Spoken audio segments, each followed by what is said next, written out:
안녕하세요. 박간호사입니다. 오늘은 임신을 하고 나면 가장 큰 걱정거리 중에 하나인 초기 유산과 기형아에 대한 이야기를 해볼까 해요. 실제로 저도 임신을 하고 나서 임신 초중기에 가장 걱정됐던 것들이 그 두 가지였는데요. 특히나 저는 한 번의 유산을 경험을 했었고 그 유산의 이유도 염색체 이상이었어요. 그래서 더 그 부분이 걱정이 되었었던 것 같아요. 그래서 오늘은 임신 중 태아에게 위협을 줄 수 있는 생활 속 행동들에 대해서 말씀을 드리려고 해요. 그러니까 꼭 끝까지 봐주세요. 임신 중 약물에 대한 영향은 임신 5에서 10주, 배아의 모든 기관이 형성되는 시기에 가장 큰 영향을 미치게 돼요. 아마 이런 말을 들어보신 적이 있으실 텐데, 임신을 알기 전에 먹은 약은 괜찮아 라는 말을 들어보신 적이 있으실 거예요. 그 말에도 일리가 있는 이유가 임신 4주 말까지는 All or None이라고 해서 만약에 약물이 그 임신에 영향을 미쳤다면 유산이 될 테고, 만약에 영향을 미치지 않았다면 태아 기형에 영향을 주지 않는다고 봐요. 그런데 비타민 A의 과량 섭취와 로아큐탄과 같은 여드름 약을 복용했을 때 위험하다는 거는 많이들 알고 계시지만 파스의 사용 여부에 대해서는 잘 모르시는 분들이 많더라고요.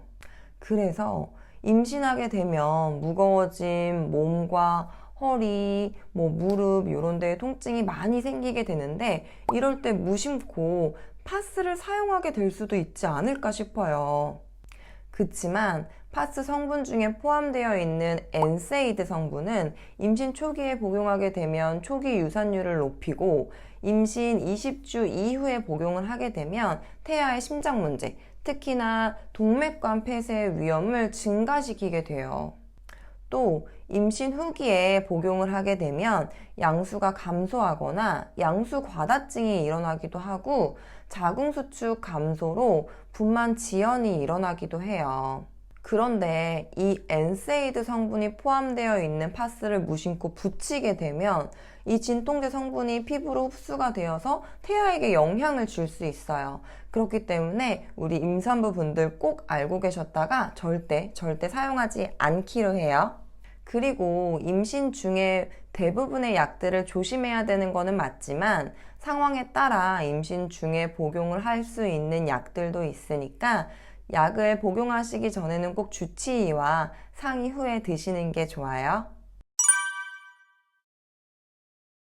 임산부는 38도 이상의 열이 지속되었을 때 기형아가 유발될 가능성이 높아져요.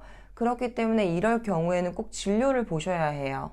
사실 열이 지속되지 않도록 떨어뜨려 주는 게 제일 중요한데 간혹 배아 이식 후에도 열이 나셔가지고 병원으로 전화가 오시는 경우가 종종 있어요.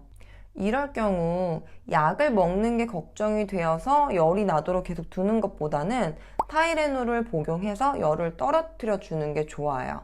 타이레놀은 아세트아미노펜 단일 성분으로 임신 전반기에 걸쳐서 태아 건강에 위협을 주지 않는 가장 널리 안전하게 사용되고 있는 해열 진통제예요. 하지만 하루 복용 권장량을 넘지 않아야 해요.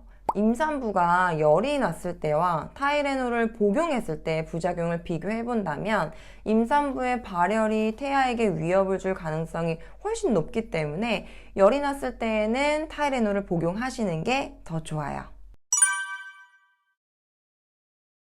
임신 후 병원에서 가장 많이 질문하시는 것들 중에 하나가 커피 먹어도 되나요?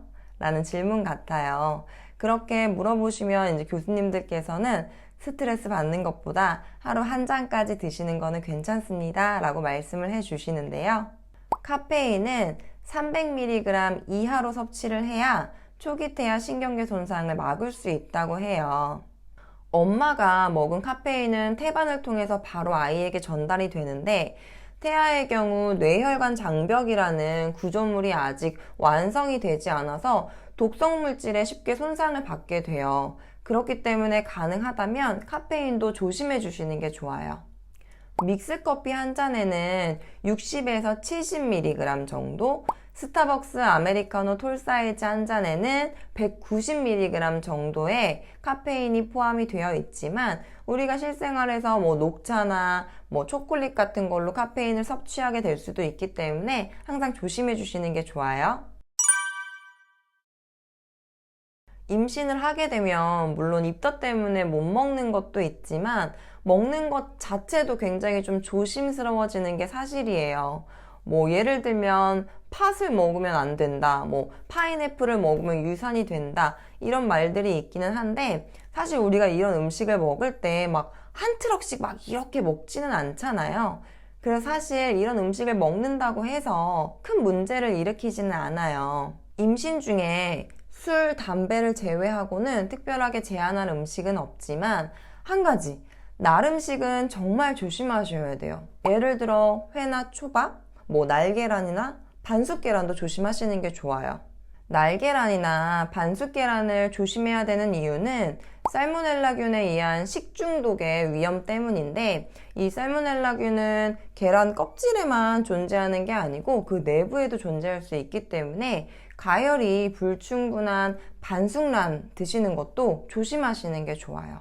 그래서 혹시나 외식 시 오약고동, 오믈렛, 오므라이스 같은 거를 드시게 된다면 이거 같은 경우에는 계란 자체가 충분히 익지 않았을 가능성이 있으니까 조심해 주시는 게 좋고 시판 마요네즈 같은 경우에는 가열 살균되어서 나오는 제품이기 때문에 상관은 없지만 가게에서 직접 만드는 수제 마요네즈 같은 경우에는 실제로 날달걀을 이용해서 만드는 경우가 많기 때문에 꼭 확인하시고 드시는 게 좋아요. 이런 음식들을 먹고 나서 탈이 나지 않는다면 전혀 상관없지만 임신 중에는 면역 기능이 많이 저하가 되어 있기 때문에 쉽게 식중독에 걸리기도 해요. 또 식중독에 의해서 심한 설사를 하게 되면 자궁 수축으로 유산이나 조산의 위험이 생길 수도 있고 또 임신 중이기 때문에 약물 치료를 하기도 굉장히 조심스러운 상황이기 때문에 가능하다면 날 음식은 정말